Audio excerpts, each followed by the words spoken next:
Aujourd'hui, nous allons entreprendre un voyage en direction des confins du système solaire, pour y rencontrer le plus grand bouclier protecteur dont la nature nous est dotée, avant de nous aventurer au-delà, là où le milieu interstellaire commence. Mais avant toute chose, songez que vous êtes déjà, là, maintenant, sans le ressentir, en train de fuser 640 fois plus rapidement que le son. Et cette vitesse de croisière fantastique n'est pas celle de la Terre, autour de notre étoile, mais d'un vaisseau gigantesque, le système solaire dans son ensemble, qui est embarqué dans une étrange danse galactique. Lorsque l'on se représente la course de la Terre dans l'espace, il est coutume d'utiliser ce modèle, organisé selon un plan, avec le Soleil immobile au centre et les autres planètes du système gravitant autour de lui. Sauf que cette représentation de notre mouvement n'est valable que si l'on se centre sur notre étoile. Or, celle-ci n'est pas immobile dans l'espace. Elle se déplace à la vitesse de 790 000 km/h autour du centre de notre galaxie, la Voie lactée.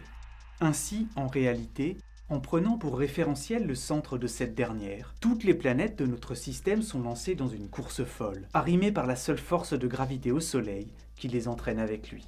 Nous évoluons dans un mouvement hélicoïdal, légèrement oscillant sur une période de 26 000 ans et se dessinant à quelques 27 000 années-lumière du centre du siphon galactique, dans la partie intérieure du bras spiral d'Orion, à une distance de quelques 50 années-lumière du plan principal du disque, au sein duquel nous traversons le nuage interstellaire local, une région large d'environ 40 années-lumière de diamètre, dans laquelle nous devrions rester pendant encore 20 000 ans. C'est long.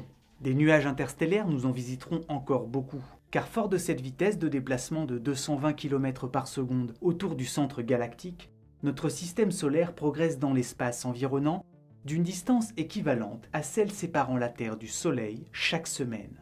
Ce qui fait que tous les 1400 ans, nous avons avancé dans l'espace d'une année-lumière, et à ce rythme-là, il nous faut 240 millions d'années pour effectuer un tour complet de la Voie lactée.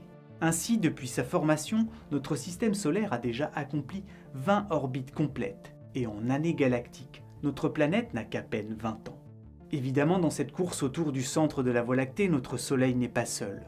En étudiant le mouvement de près de 75 000 étoiles situées dans notre voisinage proche, le satellite Gaïa a pu extrapoler les trajectoires de ces dernières pour les 500 millions d'années à venir. Sur cette vidéo, où chaque seconde écoulée représente 6 millions d'années, on peut voir que la majorité des étoiles restent dans le plan, à l'intérieur du disque, quand d'autres, sujettes à de très légères variations de leur mouvement circulaire, en viennent à le quitter. Dans sa progression, notre étoile, elle, oscille aux grandes échelles de temps très légèrement autour du plan galactique, au point que l'on pense qu'elle traverse ce dernier 2,7 fois par tour complet. Et il est étonnant de penser que lors de cette course, nous nous frayons un chemin à des vitesses considérables au travers de nuages de gaz et de poussière interstellaires, et ce relativement sans encombre. La raison en est que cette course effrénée se fait arrimer à un vaisseau Soleil doté d'un puissant bouclier. Un bouclier formé et renouvelé en permanence par l'activité de notre étoile et qui prend la forme d'une vaste et ténue bulle protectrice, l'héliosphère. Cette dernière, en arrêtant ou en déviant nombre d'atomes extrêmement véloces, de rayons et de poussière cosmique, constitue notre première ligne de défense contre le milieu interstellaire. En fendant des nuages de gaz dont la différence de vitesse avec le mouvement propre de notre étoile tourne autour de 80 000 km/h, l'héliosphère prend aux grandes échelles l'aspect d'un œuf et rappelle vaguement une chevelure de comète. Légèrement émoussée dans le sens du mouvement orbital du Soleil, elle dessine à l'opposé une longue queue effilée en laissant dans son sillage, à l'image d'un navire fendant la mer, une traînée de particules chargées s'écoulant le long de ses lignes de force. Ce bouclier aux dimensions démentielles tire sa forme comme son origine de l'activité même du Soleil, car dans la haute atmosphère, extrêmement chaude de notre étoile, chaque seconde, c'est environ 1 million de tonnes de matière qui sont éjectées sous la forme d'un vent solaire constitué d'un plasma de particules atomiques. Et vu que nombre de ces particules présentent une conductibilité métallique similaire à celle du métal, elles induisent en se déplaçant un courant, dit héliosphérique, qui se propage et progresse dans toutes les directions en charriant avec lui un champ magnétique. Notre étoile tournant sur elle-même en quelques 25 jours, ce champ, transporté par le vent solaire, s'enroule dans l'espace interplanétaire en prenant la forme d'une spirale qui ondule telle une jupe de ballerine. Et ce courant de particules magnétisées produit en continu s'étend et souffle dans l'espace alentour à des vitesses supersoniques, de l'ordre de 300 à 800 km par seconde, tout en exerçant dans sa progression une sorte de pression qui repousse le flux de particules provenant de l'espace lointain. Bien au-delà de l'orbite de Neptune, à une dizaine de milliards de kilomètres de sa source, à mesure que les gaz du milieu interstellaire se font plus présents, la force de ce courant commence à faiblir, les vents solaires à ralentir. Et lorsque leur vitesse devient subsonique, se forme alors un choc terminal, une sorte d'onde de percussion dans l'espace. En traversant ce front de choc, les particules chargées provenant du Soleil perdent près d'un quart de leur vitesse. Vitesse qui est convertie en chaleur, au point où la température électronique de ces particules peut atteindre le million de degrés. Malgré tout, vu qu'ici on ne trouve guère plus d'un atome par centimètre cube, il règne un froid glacial. Et puis, étrangement, la frontière à partir de laquelle se manifeste ce choc est des plus fluctuants, car celle-ci avance et recule en fonction des rythmes propres, des sauts d'humeur de notre Soleil. Ainsi, les sondes Voyager 1 et 2, lancées en direction des confins du système solaire, ont-elles franchi cette limite plusieurs fois, en 2002, en 2003, en 2004. En deçà de ce choc, le Soleil est le maître, au-delà, sa bataille sec. Nous sommes maintenant dans l'héliogène, une région de transition, dynamique, complexe et chaotique, où le vent solaire, en se mélangeant avec la matière de l'espace interstellaire alentour, forme des bulles magnétiques pouvant être larges d'1 milliard de kilomètres. Tout comme la distance nous séparant du choc terminal, l'épaisseur de cette couche fluctue fortement au cours du temps. Elle s'étend ou se contracte cycliquement en fonction des caractéristiques de densité du milieu interstellaire rencontré. Et surtout au gré des variations d'intensité du champ magnétique et de la vitesse des vents solaires, produits à près de 15 milliards de kilomètres de là par notre étoile. Ainsi, les sondes Voyager 1 et 2, qui ont mis plusieurs années à traverser l'héliogène, ont-elles pu y enregistrer la présence de zones de calme plat. Et d'autres, beaucoup plus turbulentes.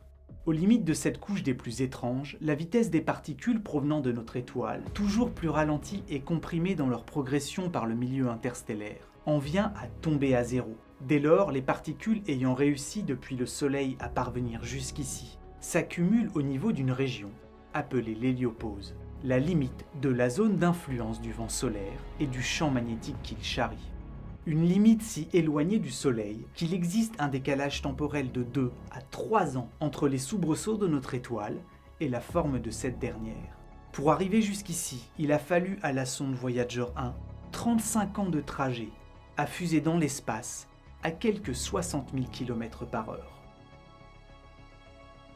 On a longtemps pensé qu'en s'accumulant, ces particules fortement énergisées par leur décélération en venaient à former, comme on a pu l'observer pour d'autres étoiles, un arc de choc, une région de forte turbulence causée par la pression que l'héliosphère exerce dans le sens du déplacement du Soleil sur le milieu interstellaire. Mais il semblerait, au vu des dernières découvertes, qu'au niveau de cette région de rencontre entre deux mondes, là où notre système fend l'océan dilué des particules de l'espace environnant, se forme plutôt une onde.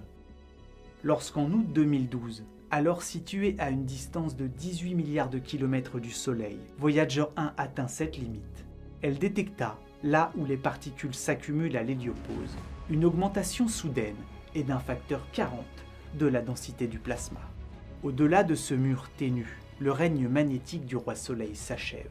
La brise solaire a disparu. Le vent s'est tu. Cédant entièrement la place à des nuages moléculaires éparses, des poussières intragalactiques ou des vestiges dérivants de supernovas. En devenant le premier objet fabriqué des mains de l'homme à pénétrer dans ce milieu, Voyager 1 détecta 100 fois plus d'électrons de haute énergie provenant du reste de la galaxie qu'à l'intérieur de l'héliosphère. Car ce milieu interstellaire qui baigne l'espace entre les étoiles n'est pas vide.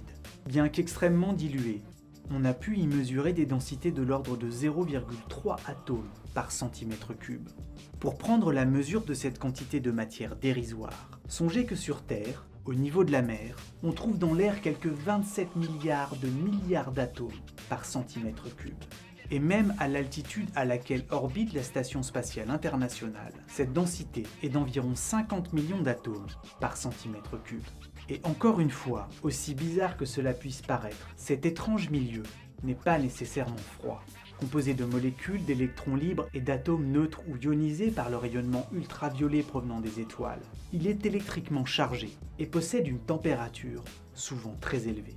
Ainsi, les sondes Voyager 1 et 2 ont-elles pu y mesurer des températures de l'ordre de celles de la surface de bon nombre d'étoiles. Et cette soupe de plasma extrêmement ténue et souvent brûlante peut même s'écouter.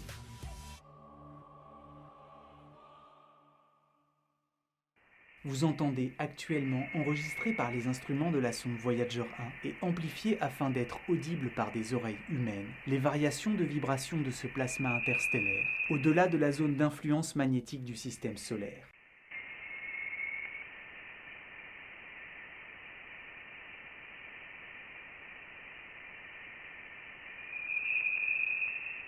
Et c'est là l'enregistrement audio le plus lointain, jamais directement capturé par une machine confectionnée par des humains. Et histoire de mettre un terme à cet épisode avec un zeste de nœud au crâne, j'aimerais revenir sur cette vitesse phénoménale que nous avons tous actuellement, là, maintenant. Songez que du fait que notre système solaire se déplace autour du centre galactique 2 fois plus rapidement qu'un éclair, alors les événements passés se sont déroulés derrière nous. Comptez jusqu'à 5.